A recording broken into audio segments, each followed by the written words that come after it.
Welcome to Kettlebell Corner, where strength meets theory, where we take a deeper dive into all things kettlebells and answer your questions. I'm Jeremiah Waylon, and he's Roger Parks. And that's right, we got some more questions for you today. We're going to answer 4 of them. So if you have questions, I'm going to make this easy. If you have questions, you can put it in the comment, and then I'll know your question, and then we can move along with this. You can put it into text. If you're listening to this on audio, you can send us a text, and I will get that, and then we will answer that question. Or you can hit us up the usual ways through Instagram, The Iron Revival, or send us an email, theironrevival@gmail.com. Keeping it real. Roger, how you doing, brother? I'm keeping it real, apparently. That wasn't one of the questions. Oh, okay. Okay. I'm going to say three to go.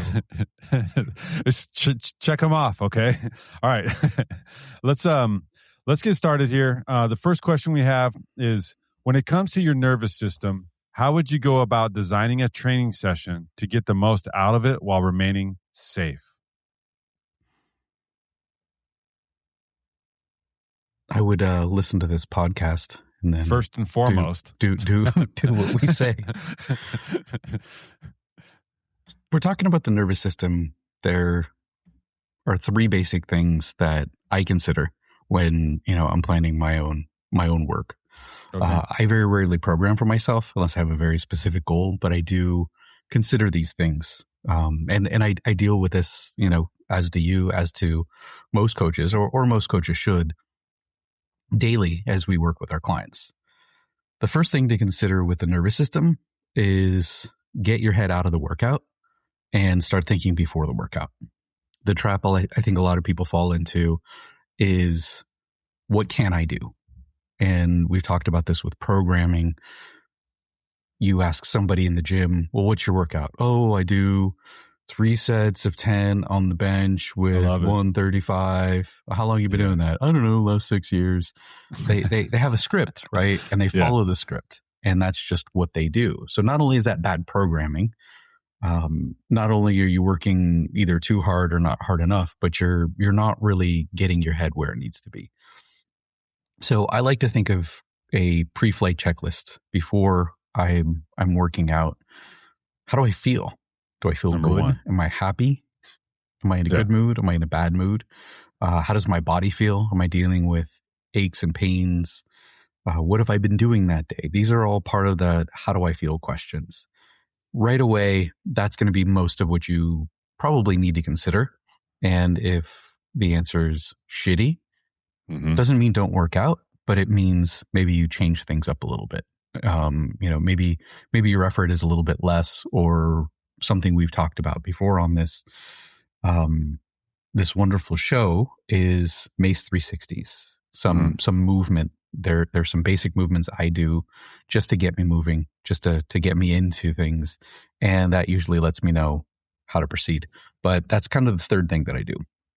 So the pre-flight checklist, how am I doing? How did I sleep? Just because I feel good or I'm in a good mood, if I haven't slept well, I'm not going to push. It's stupid, frankly. You don't have all the, maybe you're on a caffeine high, or maybe adrenaline has kicked in, but you don't have the resources you think you do.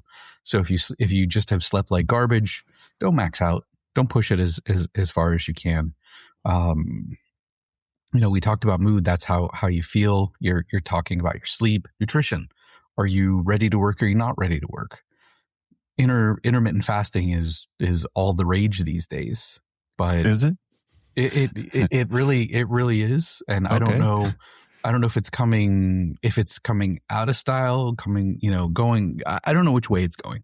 Okay. Everybody's just desperate to lose that belly fat, Roger. What I can say is I think a lot of people waffle on this answer because they don't want to get it wrong. And I'm not afraid to get it wrong. I will say there's nothing I've ever read in any science textbook, or anywhere, or heard from anyone who's actually credible, that suggests you are going to have a good strength training workout, or the best strength training workout, fasted. It just isn't going to happen. We have to get into energy systems and how quickly these things turn over. So if you're coming to your morning workout fasted and you're looking to, let's say, grow some muscle, you're looking to push, it's not gonna happen. So wake up earlier and have a snack, eat something. But this is one that people really need to consider. Now, I can do some low-level cardio fasted because that energy system produces energy system slower, but I don't need it as quickly because I'm moving slower. When you move fast or when you move intensely, you need energy quickly. And that requires you to have things that break down like carbohydrates, sugars, glucose, faster. And if the pace at which you're moving outpaces the pace at which you can supply energy based on what you have in your system, then you only have a few options. And one of the main options is for you to go after protein and have that protein turn into glucose eventually, right? It makes your muscles smaller. Yeah. It's a vast oversimplification, but that's the idea. Yeah. So think about have I eaten? You might want to do a fasted workout. That's totally fine, but don't go super intense. Don't go super heavy. You can keep your sets a little bit either on the shorter side or on the much longer side, because if you're doing 20, 30 reps of something, you're clearly not lifting anything intensely enough to really tax your the energy system that needs quick energy. So you want to think about what you've eaten. Those are going to be the big things that you want to think about ahead of time. There are infinite others, but the point is just check in. Figure out, what am I working with? What are my raw materials? Okay, so that's the nervous system. That's the pre-flight checklist. Now, when we're talking about the second thing that I like to think about is, I don't want to get too far in the weeds with this, but I don't believe in this separation between mental and physical. I think they're the same thing. And there might be some overlap, but most of what we experience is mental, emotional, perhaps even spiritual, to maybe piss off some people, is really physical. Okay. And if you want to get your hands around the things that you can manipulate physically, like your blood sugar, like your respiration rate, like blood flow, warming up, things like that. So when you think about, how do I feel? Okay, this goes into, well, maybe I don't feel great. How can I manipulate that? Forget about, maybe my mood is off. Think, what can you do to manipulate your physiology? What can I do to make my body feel better so my brain works better?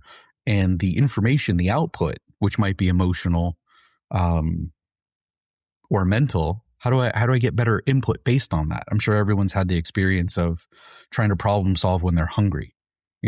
Take a break, go have a sandwich, come back. You're probably going to get the solution faster and better. That's why they made those Snickers commercials, You're turning to Joe Pesci.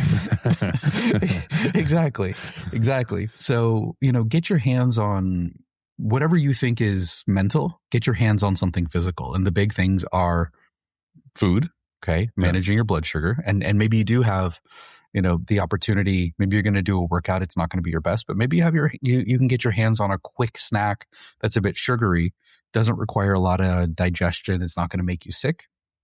That's just a little something to put in your system before you work out. Do a warm up. Definitely warm up if you don't feel great. And it doesn't need to be crazy or vigorous, but you're getting the blood pumping. You're getting all these endorphins going. You're moving. You're moving your body and you're making all of its pumps and things that it does work. And that tends to have a positive impact. And you can also do some breathing. Respiration is a great way to control the nervous system. So if you feel stressed out, breathe a bit slower. If you feel like you are a bit sleepy, you can do what people call box breathing, where, if you're visualizing a box with 4 equal sides, you can inhale for an equal amount. So let's say you have a 4-second box. Okay. You can breathe in for 4, hold for 4, breathe out for 4, hold for 4. What that's going to do is keep you in a state of equilibrium. You don't want to start hyperventilating. My understanding is you can get some decent changes out of that, but that's beyond what I understand. And for most people who I work with, although some of these techniques might be great for some people, hyperventilating is generally a bad idea for most folks because they're already too keyed up and too stressed out. Yeah, who's carrying a paper bag around with them? You know what I mean? Well, you can do. There's certain yoga breathing techniques. Some of the Wim Hof breathing stuff will get your nervous system juiced, and that may be very appropriate for some people at some times. But for a lot of people who aren't used to practicing it, it's probably not the way to go, which is why I would go with box breathing, because your inhale and out, your inhale and exhale are the same length of time, which means you're going to balance, the different parts of your nervous system, one which makes things speed up and one which makes things slow down. Okay, so I would do some breathing. That's another way of going about things. So once we've grasped whatever we can do physically to get ourselves better, able to work out, then I start, it's the canary in the mine. Let me start moving. Let me do some warm up sets for us. Maybe we do the Mace 360, see how we feel. We start to throw, some warm up sets in there. And let's say I had planned to do a heavy press workout, and I know what my maxes are. So let's say I'm you and max is 48. Okay. So what you usually lift, but can you lift it today? Let's say you just start with a 24 kilo bell. It feels heavier than normal. Okay.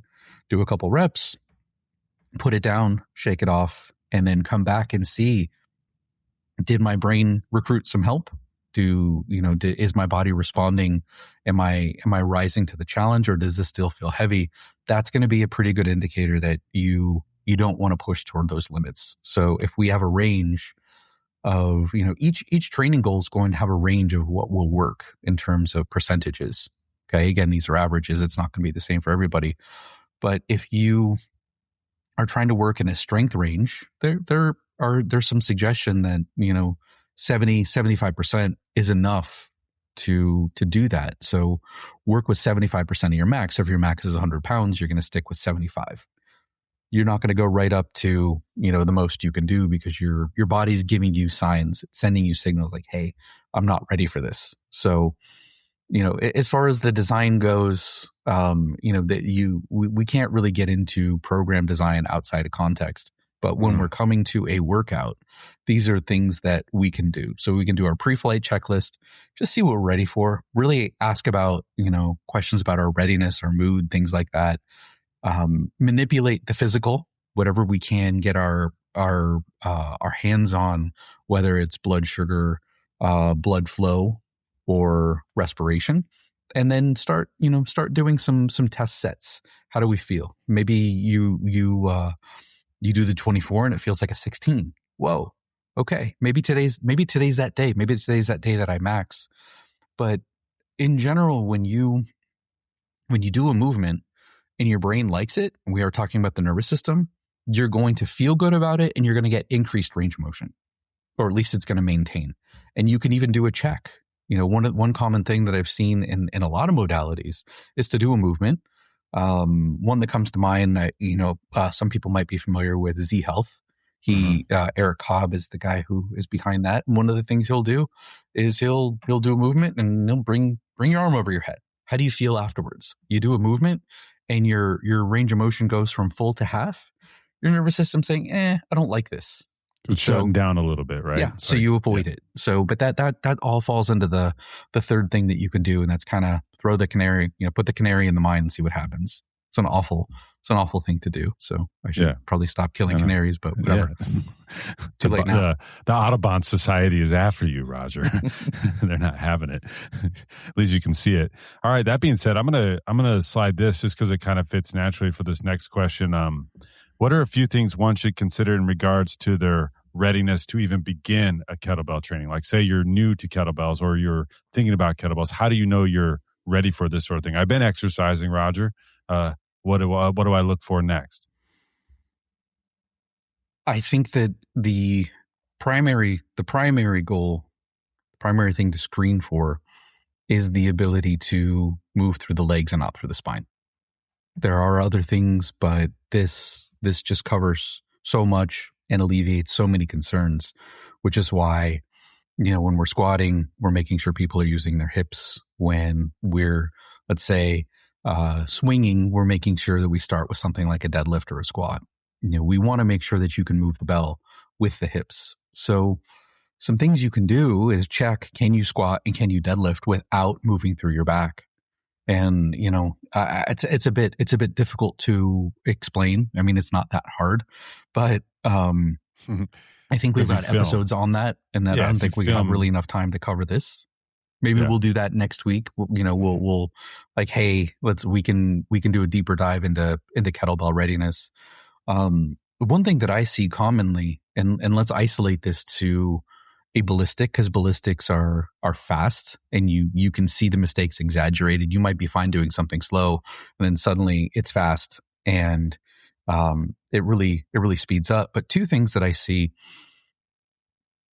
when people are going into the backswing is you will see a reverse of the curvature of the lower spine because people lack flexion at their hip. When we look at how the joints work together, we look at how we move as people. When we move, we have an objective, and the objectives are really kind of dumb and not as in unintelligent, but just very very simple, right? Yeah. Move closer to the ground, move farther from the ground. Excuse me. It's not, it's not like, oh, let me make sure that I have X amount of degrees of hip flexion. Now I'm going to flex my hips, and now I'm going to extend my hips with a minimal amount of internal and external rotation. We don't think like that, which is why, you get the guy, and I've only seen men do this, which is why I'm picking on men, because generally we're pretty stupid. Doing the other chicken. Dumb. No, the chicken pecking thing with the push-ups. Yeah. Okay, I can do 15 push-ups straight. Like, okay, you're moving your nose a half inch closer and farther. You're doing 0 push-ups, sir. Go home and be ashamed. But the brain doesn't really think in terms of perfect movement. It thinks of, am I achieving that objective? So I see when we look at the hip and the spine, if the hip lacks motion, the spine makes up for it. Let's say there's a certain amount of degrees of motion that you need, and whatever those numbers are, they can be arbitrary. Let's say they're 50-50. They're not, but let's say they are. If you only have 30 in the hips, then you need to make up 20 from the spine, and now you're asking 70 from the spine. It's overloaded. It's unhappy. That's no good. It's no good. And it should be, the spine moves almost not at all. It's all through the hips. But if you don't have the motion, you're going to make up for it. Another thing that I'll see is the knees swinging wildly in and out. Okay. And I think that largely comes from just the ability to flex the hip. And if you're on your back with your legs straight in front of you, hip flexion is bringing your knee up towards your chest. So you can do this as a test. Can I bring my knee toward my chest? How close can I get? Can I at least get 90 degrees without my pelvis doing what's called reorienting? Meaning, like, does my tailbone, does it move on the ground? Does it come away from the ground? Do I actually curl up in my spine in order to get my leg there? Or can I get my leg there without having to do too much motion anywhere else? And if that's the case, then you're probably ready. But that's going to be the number one thing in terms of readiness. The ability to move through the hip, the ability to stabilize the spine, the ability to go overhead without a big arch or of the back or spinal extension. Rib flare. Those are going to be, what was that? The rib boner. Yeah. Yeah. Those are going to be the big things that I would say are going to be a must. Look at we've talked about shapes before. Just the ability, like if you were to trace a movement, what is the shape of every move? Can you make it without having to compensate and do crazy things to get in that position? And isometrics are a great way to check that.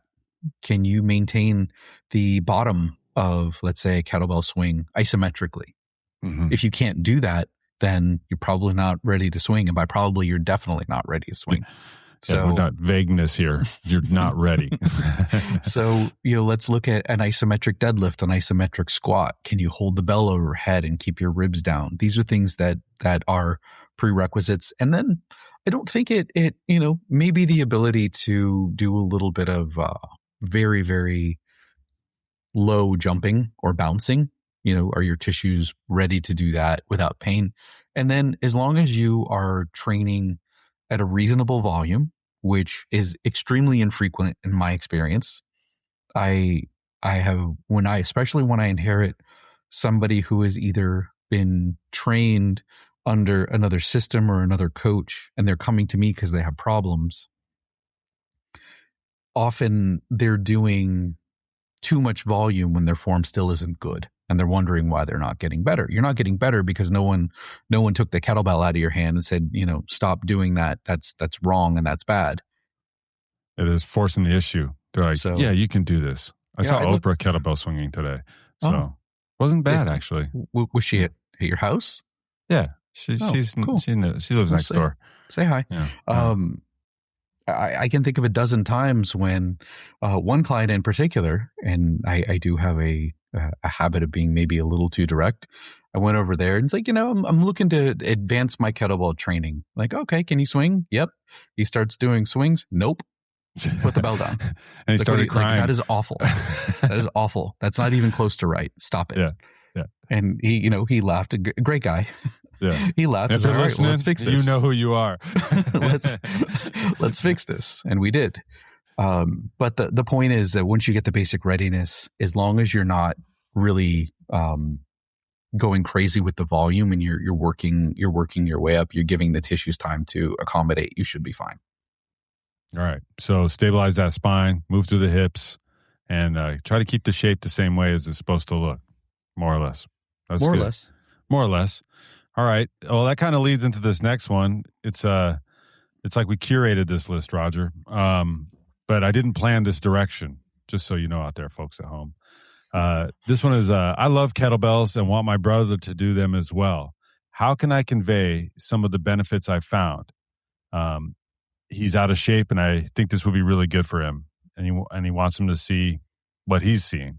What do you think somebody could share with something like that? I think the two most potent and fast-acting ways to convince anyone to do anything are violence and insults. That's what I was going to say. Yeah. Swing a kettlebell at him and call him a weakling or something. Or like step on his chest and dangle a kettlebell over his face and make him submit. Whatever. That's Big Brother stuff. It is Big Brother stuff. What are some things when it comes to convincing people? The first thing I do is find what's important to them. Mm-hmm. True story. I had a client not that long ago coming in, and he wanted to get fit, wanted to get in shape, and be all around hunky. Mm-hmm. I don't think that's a word to use. I don't think anyone uses that word. The whole thing is awkward at this moment. Probably hunky. Not talking about it, but that's a firefighter calendar. he wanted to get in better shape, and he didn't want to train his legs. He just didn't want to do it, but he expected me to make him look better, which he didn't look good. Even though he wasn't willing to do something that anyone who's ever worked out and gotten good results will tell you is the only time I've ever seen anyone have a good looking upper body without a lower body is when they're on copious amounts of steroids. Every now and then you'll get the gym bro who just wants to, shoot up and then go do bench press and doesn't want to squat. But anybody I know who's ever actually gotten a big upper body also has put in time for the lower body. So I tried to explain it to him. Didn't work. What finally got him to train his legs is he was telling me he was trying to get pregnant. Oh, he was trying to be pregnant? Yes. It's LA. So he's trying to get his wife pregnant. Okay. That's better for you. Clarify. And the sexual function came up, and I explained to him that if he wants to work well, then he needs to train his legs, and blood flow is going to improve. He's like, shut up. It's like, no doubt. If you were a man in your 40s and you want your penis to continue to work as you get older, do legs. Get the deadlift and get the squat and get the swinging. You heard it here.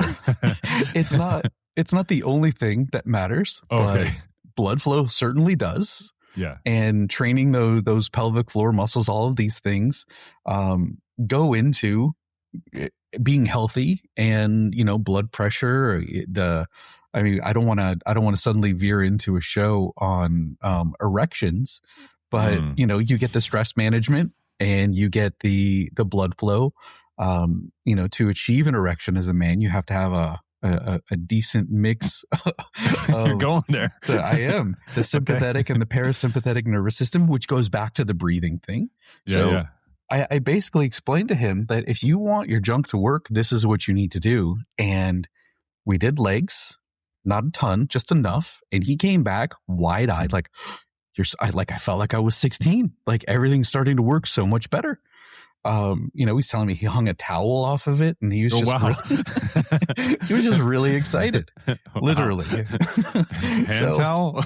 So in this situation, I took what I knew he wanted, right? And I took that context and I explained, like, hey, this will do this for you. So you can rattle off a bunch of things that are important, and we'll do that now. But you got to find something that somebody really wants. Strikes a chord. Yeah. The idea of motivation, I've explained this before to clients, and it takes them a while to get it. But motivation is not wanting to do something. Motivation is the reason why you do something you don't want to do. You might not want to wake up and go to work, but you got a kid that you need to feed, so you're going to do it anyway. That's motivation. Yeah. Motivation is not like, hey, I want to look good without my shirt on. Like, that's why everybody fails when, January 4th comes around, they've already quit. Okay.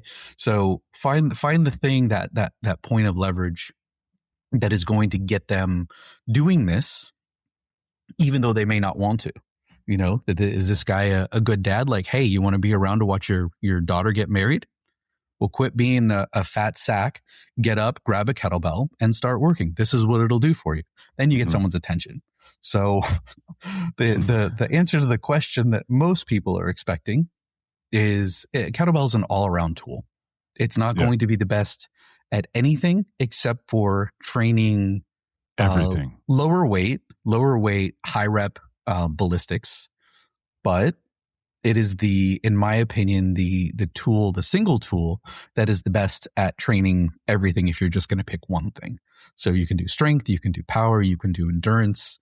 It has the added component of breath work. You have to synchronize your breathing, especially if you're getting into high rep swings or high rep snatches. If you don't learn how to breathe through these things, you're going to gas out. It's not going to work. You have to pay attention. If you don't learn how to use, or if you're not paying attention to your kettlebell, you'll get hurt. And more, this is something that's so important when our attention is divided and we can't relax and stop thinking about other things. And it's also a skill. It's something that you can, with benchmarks, that you can compare yourself to some other people. So there's a bit of a system there. It's a skill that you can learn and get better at. So, you're in a way, you got both a workout and a hobby, which are all important things. And you can even up the ante and say, hey, why don't you join a class or something like that and make the whole thing social? I've never seen, maybe they exist. I mean, maybe that's what CrossFit was supposed to be, but I don't see a bunch of barbell classes. As far as, people getting together and doing things, you see kettlebell classes all the time. So those are some of the things that I would mention. But the first point is get into this guy's psyche and figure out what he really, really wants, and find a way for kettlebells to provide that for him. Yeah, to be that gateway to your needs and your erections. All right. Speaking of getting things up, Roger, this last question here. What are some ways you use to get past psychological struggles when working towards a max press? I know that there are psychological struggles in a max press, Roger. It's like the victory move. Your arms overhead, you press, you're amazing, everything's good. But when it doesn't go up, it's tiptoe rage. So what are some psychological things that why don't you answer this one? Okay. Well, it's up to you. I mean, you've had some issues with your pressing. Yeah, I think. Okay, so for me, the idea of the max press was primarily for an achievement of a certification. It wasn't like, I inherently want to just continue to press like a max bell. It was a target that was established for me to achieve a greater goal that I wanted to get to. And it didn't happen. The first time I attempted it was to do a 48 kilogram press, and I was weighing a lot. I think I was one of those weigh-ins I wore my underwear the first time. And then was like, all right, I just made enough weight to actually do this, I guess. And the weight was for to do a 24 kilo bell for all my other stuff and not a 28. But I missed this bell because, number one, I didn't train for it. So that was a rude awakening to me there. Not that I was like, oh, I'm going to go in and I'm going to do this. I was like, I'm going to go in and half-heartedly try this, which never really leads me down a path of confidence. So I didn't have confidence. I tried it, and it didn't help my confidence. In fact, I yelled out a cuss word and got in trouble. And so, that was, yeah, I did. And then, so that, kind of clued me in onto some areas where I needed to work on approaching something a little more seriously. And it's something that was like, is this goal now meaningful to me? Am I doing this check a box? How bad do I really want this? And so for me, what's always worked, and whatever it's been, whether it's the very first snatch test we did, where I was like, I couldn't go to the very first certification without having done 100 reps prior to getting on the plane. Not like immediately before I got on the plane. It did end up being nearly immediately before getting on the plane, but it was before I went to the weekend. I was like, I have to know that I can do this because I don't want to find out and fail. And I didn't carry that over into this max press attempt. So number one, I didn't stick to what I knew worked for me. And so that, kind of got me in a bad spot. And coming back from not getting that press, I decided I'll lose weight and make the press lighter. So now my goal was a 44 kilo press. And in many attempts in Roger's basement gym, I would not get this press. And yes, some technique is involved. And so technique is obviously a good place to start. And we do have some episodes on that. Keeping the bell of your foot is an excellent one that will clear up a lot of your technique issues with a max press. But I found that when I would leave the attempts, having not done it, I would say to myself, what am I not doing? What am I not doing? And every time I was not preparing. I was leaving something on the table. I was leaving out the fact that I wasn't following a strict program. I wasn't, probably pressing as much as I needed to. I wasn't maybe even checking in with myself at the beginning of my training sessions to even see how I felt, to get the most out of my training sessions. Circle back to the first question we had. So that was sort of like a total package sort of thing. And then when it came time to do this press again, a couple of years later, I think, I don't remember. I knew that there was one way to get there. I would just train the press. I would train the press, and I would accept the fact that it was going to take a long time. It was going to take a lot of time where I didn't want to press, and I would continue to press. I would go down to the gym, and I'd say, okay, this is a 28 kilo day, a 36 kilo day, and a 32 kilo day, and I'm going to cycle through these. And then I still have to do my regular training after that, whatever it was, because this was for a certification.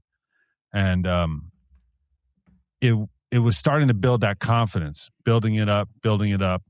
And then before going to the certification, having completed I think it was like 8 or 12 weeks of this press program that I created using some techniques that we learned. And I followed it to the T, and I pressed a 44 kilo. And I'm like, yeah, I did it. And in fact, Roger, you did say to me, he's like, why did you do it so early, dummy? You're peaking too soon, And now I'm going to go to this press certification to get this press, and I'm not going to be able to get it. That's what was going on in my head. And so when we get to the certification, I go to attempt this press, and guess what? I didn't get it. I was not digging back into what I remembered and what I recalled, knowing that I have done this. I wasn't taking the confidence that got me to get that press up all by myself and taking it into the performance situation. So that required me to reevaluate. So I had the whole day to reevaluate. And I had the whole day to talk to myself and say, you've put in the work, you've done these things. You've put in the work, you've done these things. Now get on the treadmill and lose 1.5 pounds so that you don't have to go to the next bell. True story. You know what? Hey, you know what? Sometimes you got to weigh yourself in the bathroom stall butt naked and just like have the person be able to see the number. You know what I mean? And and I knew combining the fact that I did train for it, and that I knew I wanted it bad enough to not eat lunch and sweat it out to get the weight, to get myself into the weight that I needed to get to, and that I would be able to grind it out. And subsequently I did get it. And since then I've gotten it a few more times. No big deal. But what worked for me psychologically was preparation. That was a plan that has always worked for me. It was a plan that's worked for me for any half marathon I've ever done. It's a plan that worked for me for the marathon that I did. It's a plan that worked for me for all these physical endeavors I've tried. If I'm not prepared, it's the same as like when I play music. If I didn't practice enough, I knew it was going to be a bad show. For me, it's preparation. Psychologically, I take it out. I take out the guessing by knowing I've prepared accordingly. Did that answer your question, Roger? Which was my question. So. Oh, yeah. If I'm going to share what I heard you say you need exposure, you need a lot of reps, a lot of opportunity to feel the thing that you need to feel, and then you need to plan. You need to have some discrete things, just very specific things that you need to focus on in terms of technique. Let me make sure I've dialed in my stance. Let me make sure that the bell stays over the foot. Let me make sure that I'm pressing from here and not there. Let me check a few basic boxes rather than just thinking, hey, is this going to go up or not? Because when you have the plan and you execute, and you've executed it before, it becomes much easier. And I think the main thing that I would want to add, and there are two ways to do this. There's non-specific and specific. To the nervous system, the mental, the psychological, whatever you want to call it, is it's about safety. How do you make your brain feel safe in order to get as much out of it as you can? We have the ability to lift more than we usually do, and we could under dire circumstances. However, our brains aren't going to unleash that because there are consequences, both metabolic and, at the tissue level, we could hurt ourselves. So we're not going to just be able to say, hey, let me just press this thing. So we need to repeatedly teach the brain that it's safe under heavy loads. So for me, non-specifically, my money move is a deadlift, and there's a very specific number. For me, it's half body weight. If I'm comfortably deadlifting, twice body weight. Okay. Half body weight is like, okay, a cool 105 pounds, eh? For me, I need to double body weight. If I can double body weight and I can do it comfortably, and if I can do it for at least 3 to 5 reps somewhere in there, then I have my max press and I'm good. Because when you are, lifting between 400 and 500 pounds, 100-pound kettlebell doesn't seem all that heavy. It is, but relatively speaking, your nervous system has gotten used to heavier weight. So cool. I can handle that. That's the non-specific, and that can be different, different modalities. And then you get a little more specific. So I will use, let's say, a barbell overhead press. And, for me, once I get that press 200 pounds or over, then I'm just doing some simple math. Well, it's like, okay, the lifts aren't the same, but if I can get over 200 pounds overhead, then cut that in half. And again, this is all the mental game here. Mm-hmm. I can do, once I get into, 210, 215, I cut that in half. I've got my lift. So I start thinking about these things, but you can also, getting into specifics, you can get into a get up. Doing get up. Many people can do a get up with their max press bell before they hit the press with the max press bell. So that's a solid way to get comfortable under all that load. You can do a push press or kind of a 2-hand press in order to get the weight overhead. Going back to the less specific ways, let's say you're using a 48. This kind of toes the line of specific, non-specific. Practice the clean.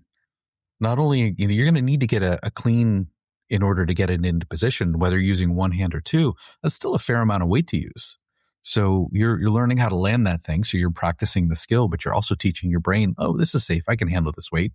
If you haven't touched the 48 kilo bell until the moment you're going to max press it, it's a crapshoot, and odds are it's not going to go up. Whereas if you are doing all kinds of things with it, oh, I can do this.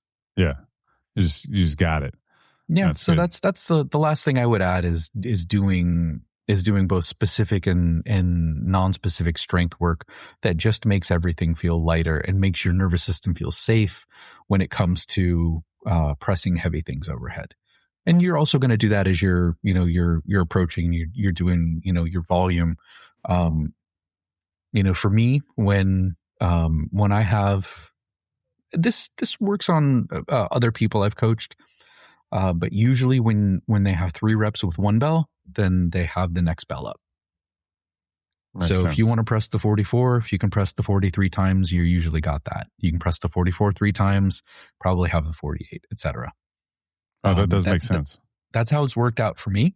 But when you think about that, how many reps at a 40, right, do I need to do in order to press the 44 3 times?